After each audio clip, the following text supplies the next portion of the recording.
आपसे भी समझना चाहता हूं कि क्या हरियाणा का चुनाव, जिसकी सूचना आपको मिल ही गई है कि अब उसकी घोषणा ऐसी कर दी गई है कि 5 तारीख को चुनाव, नीचे आप देख रहे हैं स्क्रीन पे भी हम लिख रहे हैं बॉटम में, और 5 तारीख को चुनाव है हरियाणा में 90 की 90 सीटों पे, और 8 तारीख को दोनों राज्यों जम्मू कश्मीर और हरियाणा में काउंटिंग है, वोटों की गिनती है। लेकिन क्या इसका असर देश की सियासत पे और खासकर केंद्र की सियासत जो है यहां नरेंद्र मोदी की सियासत पर पड़ता हुआ आप देखते हैं? क्या कुछ, क्यों आखिर यहां हरियाणा में बीजेपी ने ऐसी चाहत रखी कि 1 तारीख की जगह 5 तारीख को? चिट्ठी लंबी चौड़ी है बीजेपी की, उस चिट्ठी का जिक्र कर रहे थे गर साहब, लेकिन उस चिट्ठी के मजमून को देखे, बाकी चीजों को देखे तो साफ समझ में आता है कि कहीं ना कहीं बीजेपी वहां डरी सहमी हुई है, नजर आ रही थी, और इसीलिए उसने कहा कि एक लंबा वीकेंड है, लेकिन 5 तारीख भी वीकेंड ही है। प्रेम कुमार जी। शुक्रिया राजीव जी।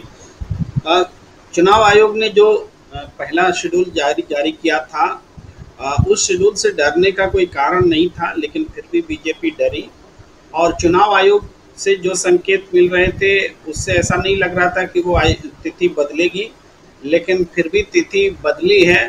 तो इसमें और कुछ नहीं, चुनाव आयोग पर जो सरकार का प्रभाव हमेशा से रहा है वो नज़र आता है बीजेपी सरकार का। और लेकिन इससे आपने पूछा कि ये कितना महत्वपूर्ण है हरियाणा का चुनाव और उसका नतीजा। देखिए, हरियाणा वो प्रदेश है जहां 2014 में के लोकसभा चुनाव में बीजेपी को 70% वोट मिले थे, उसके बाद कम होने के बाद भी 58% वोट मिले थे, और अब तो कम होकर के 40 से ऊपर कुछ परसेंटेज पर रह गया है मामला। तो भी लेकिन एक ऐसा प्रदेश जहां बीजेपी को सबसे ज़्यादा प्रतिशत में वोट मिले हो और वो लगातार पॉपुलैरिटी गिर रही हो, सरकार बन तो रही है लेकिन सरकार लगातार कम बहुमत और कम सीट और गठबंधन के तौर पर बनती रही है, और इस बार वो एकदम से बाहर होती हुई दिख रही है। सारे सर्वेस में, इवन उनके अपने अनुमानों में भी, जो गोदी मीडिया का सर्वे है उसमें भी जो अब तक दिख रहा है उसमें बीजेपी की हालत बहुत पतली है। तो उस हिसाब से देखें, हरियाणा को एक ऐसे प्रदेश के तौर पर भी देखें जो दिल्ली से सटा हुआ प्रदेश है, जहां आंदोलनकारी किसान लगातार आंदोलन पार्ट 2 का आज 200वां दिन है, किसान आंदोलन पार्ट 2 का 200वां दिन है, और वो उनको अंदर हरियाणा में घुसने नहीं दिया जा रहा है। और हरियाणा की पुलिस ने शुभकरण की हत्या जैसा घिनौना काम भी किया, वो भी हमने देखा। और इस पूरे दौर में अगर ये बीजेपी विरोधी माहौल बना तो उसका कारण ये था कि किसानों के ऊपर आसमान से बम गिराए गए, आंसू गोले गिराए गए, गोलियां चलाई गई, किसानों के साथ ज्यादतियां हुई, परेशानियां हुई, वो सारी चीज़ें गुस्सा के तौर पर लोगों में जमा हुआ। महिला पहलवानों का संघर्ष रहा, उसमें भी सरकार का रुख उनके खिलाफ रहा। तो इस वजह से आंदोलनकारी महिला पहलवान भी, आज आपने देखा होगा, सुना होगा कि विनेश फोगाट वहाँ आंदोलनकारियों को संबोधित कर रही हैं, वो आंदोलनकारी उनको सम्मानित कर रहे हैं। जाट की 36 बिरादरियाँ इकट्ठा होकर के, पूरे सभी कौम की भी हैं, किसानों की, वो इकट्ठा होकर उनको सम्मानित कर रहे हैं। तो ये जो है, इसमें आंदोलन भी है, सत्ता डबल इंजन की सरकार के खिलाफ आक्रोश भी है, और इसमें विनेश फोगाट जैसी खिलाड़ी भी शामिल हैं आगे की पंक्ति में। तो ये पूरे उस माहौल को बताता है कि सरकार और सत्ता निरंकुश हुई है अपनी ही जनता के खिलाफ, और जनता उसका प्रतिकार करते हुए अब वोट के समय में अंतिम निर्णय देने के लिए, जो जनता का निर्णय होता है उसके लिए खड़ी है। तो ये दूसरा महत्वपूर्ण पॉइंट है। पहला हमने बताया, ये दूसरा महत्वपूर्ण पॉइंट है जिसका के असर पड़ेगा, देश की राजनीति पर असर पड़ेगा, और आंदोलनकारी अब सीधे दिल्ली की सीमा पर आ जाएंगे जैसे ही हरियाणा की सरकार बदलेगी। ये समझिए, ये बहुत बड़ा महत्वपूर्ण बिंदु है।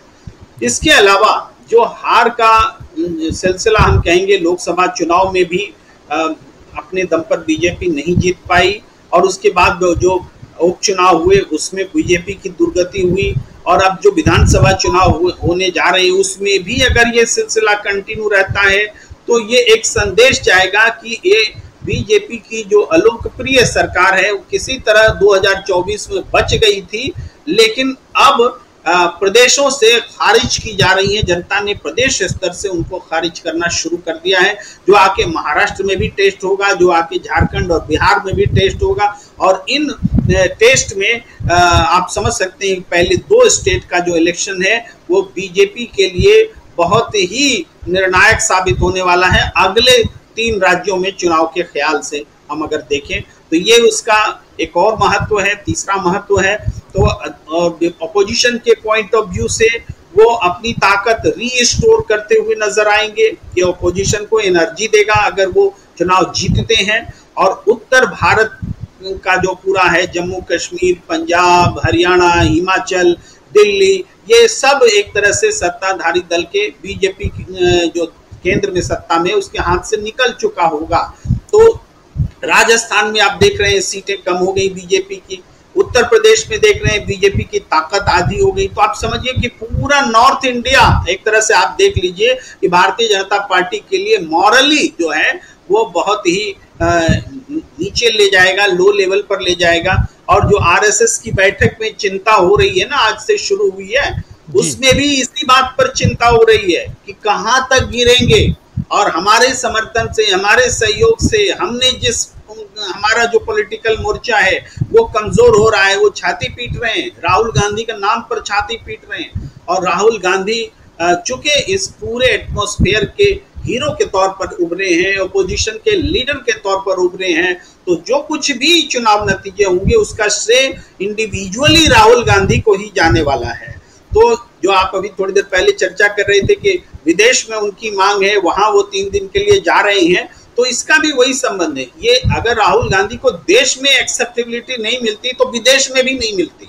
क्योंकि देश में जनता उनको सर आंखों पर बिठा रही है, इसीलिए विदेश में भी लोग उसी तरीके से स्वागत कर रहे हैं। ये सब एक दूसरे से जुड़े हुए हैं। तो इसीलिए हम फिर से आपके प्रश्न पर ही कंक्लूड करते हैं कि हरियाणा का जो चुनाव है उस दिशा में एक बहुत महत्वपूर्ण चुनाव है। और उस दिशा में अगर राजनीति बढ़ती है तो फिर एनडीए के भीतर जो पनप रहा असंतोष है वो उभर करके सामने आएगा। इंडिया गठबंधन एक पॉइंट ऑफ अट्रैक्शन होगा, इसके और मजबूत होने के चांसेस बनेंगे। इस तरह से राजनीति एकदम बदलती हुई दिखेगी।